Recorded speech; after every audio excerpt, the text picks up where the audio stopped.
Hello, aujourd'hui nous allons faire l'analyse non linéaire dans le logiciel Robot Structural Analysis. On va s'intéresser à une poutre simple, voir comment se forment les rotules plastiques et quelle est la valeur de la charge qui va provoquer la première rotule, deuxième, ainsi de suite. Nous avons une structure qui est là, c'est une poutre hyperstatique, vous voyez vous-même. Nous avons une poutre hyperstatique une fois, hyperstatique. C'est ça que nous allons analyser. Pour ce faire, la première des choses à faire, la structure ne pose pas problème, je peux juste supprimer. Je supprime.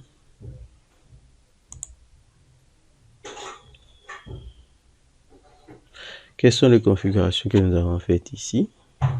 On revient sur Outils, la première des choses à faire, préférence de la tâche. Il faut venir sur Analyser la structure, Analyse non linéaire. Là, division de l'élément d'analyse plastique. J'ai effectué 20 divisions.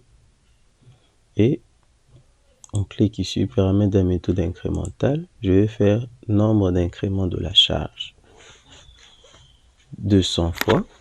Le nombre d'itérations pour un incrément, c'est ça. C'est 100. Longueur de réduction de longueur de l'incrément 2. Coefficient de réduction, tout ça. Ce sont les configurations par défaut que nous avons eu à utiliser. Et il ne faudrait pas oublier de cocher ici sur les options qui sont là. C'est fait. On va faire une poutre simple. Et pour la poutre en question, on vient définir le cas ici. Je viens là. Bon, dans un premier temps, on peut utiliser l'acier ST135. Je change de famille, HA. Je prends HA 120. Maintenant, il reste qu'à activer le paramètre d'analyse élastoplastique. Je vous invite à vous abonner, à activer les notifications pour ne rien rater et surtout à commenter et partager si possible. Je coche sur Analyse élastoplastique. Je clique là. En cliquant sur Analyse élastoplastique, j'ai le choix de choisir la cible division de l'élément. L'âme sera divisée en combien d'éléments, l'aile en combien d'éléments. Pour permettre au logiciel de calculer chaque élément, là, je peux mettre 3. Concernant le modèle de matériau, il en existe 2. Nous allons prendre le modèle élastique plastique idéal. Le mode de chargement, on va prendre le premier mode, puisqu'il en existe 4. On va prendre le mode élastique. On clique sur OK. Et là, je vais cliquer sur Ajouter. Il me dit que le même nom existe déjà. Vous voyez, ça, il y a un indice EP, c'est-à-dire l'analyse élastoplastique, est activé pour cet élément-là. Je viens là, là, et je continue jusque-là. Merci. À partir d'ici, je vais placer mes appuis.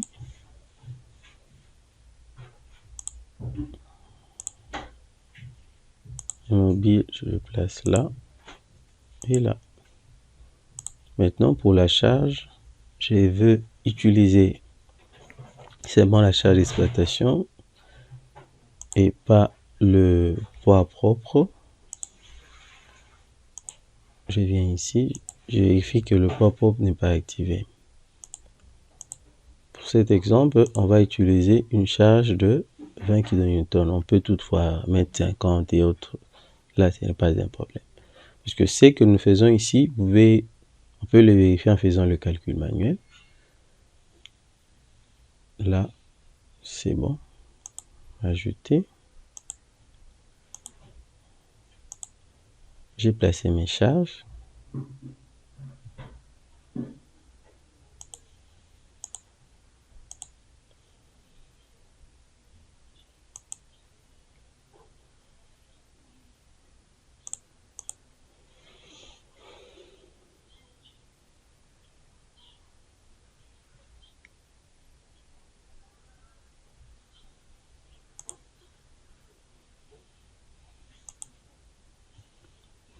et je vais aller ici sur analyse, type d'analyse. Et c'est ici qu'on change. Normalement, par défaut, c'est analyse statique. Donc, pour changer l'analyse, comme ça c'est déjà fait, vous cliquez sur paramètres. Ici, vous allez cocher sur P delta. Ici, sur paramètres d'analyse non linéaire. Vous voyez, ça ce sont les paramétrages par défaut que nous avons eu déjà utilisés. On peut recalculer, puisque moi, j'ai déjà calculé ça. J'ai 200 incréments à utiliser.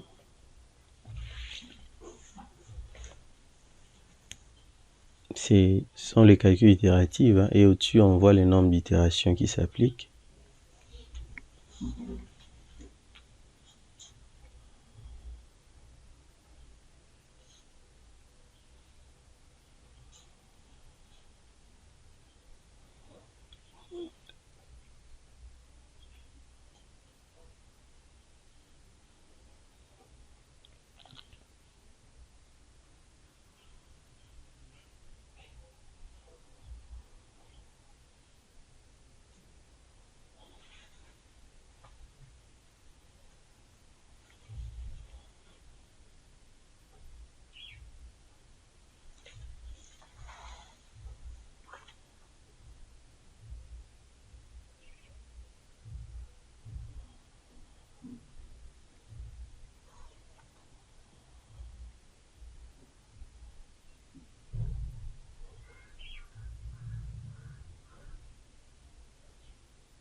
On fait échappe.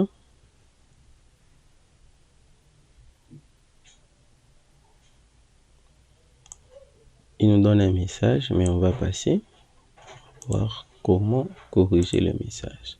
Maintenant, ici, on peut exploiter les résultats. Je ferme d'abord ça pour vous faire voir comment nous sommes arrivés là. Ok. Ici, pour exploiter les résultats, nous venons sur Résultats, Analyse, Avancée, Diagramme. Je fasse tout ça. Comment ai-je fait? J'ai cliqué sur Ajouter. On va d'abord choisir la fonction incrément, le temps. Je clique sur Ajouter et je change de fonction barre poutre. Je prends le moment, puisque ce qui m'intéresse, c'est le moment de plastification. Je prends le moment. Ici, la position 0,5 nous permet de voir l'allure de cette tendance-là de moment de plastification en travers. Position relative, c'est-à-dire pour dire que c'est à moitié à mi-portée, l'élément, numéro de mon élément, j'ai 1, j'ai 2, bon, je mets 1, ajouter, je change de position, je mets 1, c'est-à-dire pour dire que c'est sur appui maintenant, ok. Concernant pour l'horizontale, je prends l'incrément. Pour la partie verticale, je prends les deux appliqués. Voici mon diagramme. Là où la courbe change d'allure directement, c'est dans cette zone ici que nous avons notre première rotule plastique. Première rotule plastique apparaît ici. Et le prochain changement d'allure, c'est la deuxième, troisième, ainsi de suite. Comme la structure est une fois hyperstatique, la première rotule ne va pas provoquer la ruine. C'est la deuxième, troisième et autres qui vont provoquer la ruine. La première rotule va se former ici. Et la deuxième et troisième, c'est ce qui provoquera la ruine. On va vérifier ça. Nous sommes là, on fait clic droit, tableau. Ici sur tableau, nous prenons historique de plastification. Et à partir de là, on clique sur OK. Ça, c'est l'info, on clique sur valeur. Voici, nous avons nos valeurs. Ici, nous avons un coefficient de charge. Pour trouver la charge qui va provoquer la ruine, la formation de la première rupture plastique, il suffit de prendre le 0,43 ici, multiplié par notre charge qu'on avait appliquée. Ici, il indique déjà la position même. Barre numéro 1, extrémité. Donc, le nœud en question, c'est le nœud 43. Barre, le même coefficient aussi pour la barre numéro 2, origine. Donc, l'extrémité de la première barre, c'est l'origine de la deuxième barre. C'est là que se forme notre première rupture plastique. OK. Le deuxième rupture plastique est là. Ça va se former à X04, pratiquement. Pour le premier barre, première barre, et à X06 pour la deuxième barre. Ici aussi, on voit un autre coefficient, charge qui change, ça augmente toujours. Ainsi de suite. Donc là, nous avons déjà une idée sur les différentes formations des ruptures plastiques. Et là, nous avons la contrainte max et min. Bon, c'est la limite de l'élasticité du matériau, carrément. Oui, c'est ce que nous trouvons. Mais admettons que nous voulions changer les nuances d'acier. On va à S355 par exemple et voir qu'est-ce que ça aura comme impact sur la formation de nos rotules plastiques.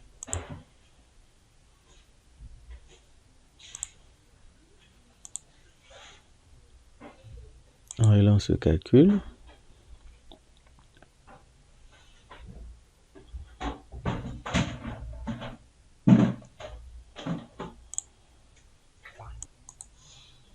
Le calcul est fait. Cette fois-ci, il n'y a pas d'erreur, pas de message de calcul. On vient sur historique de la plastification. On voit directement que le coefficient a changé. C'est normal. Pour le premier cas, nous avions 0,43. Maintenant, nous avons 0,6450. Et on a les différentes valeurs. Ceci sera multiplié par la charge que nous avons appliquée.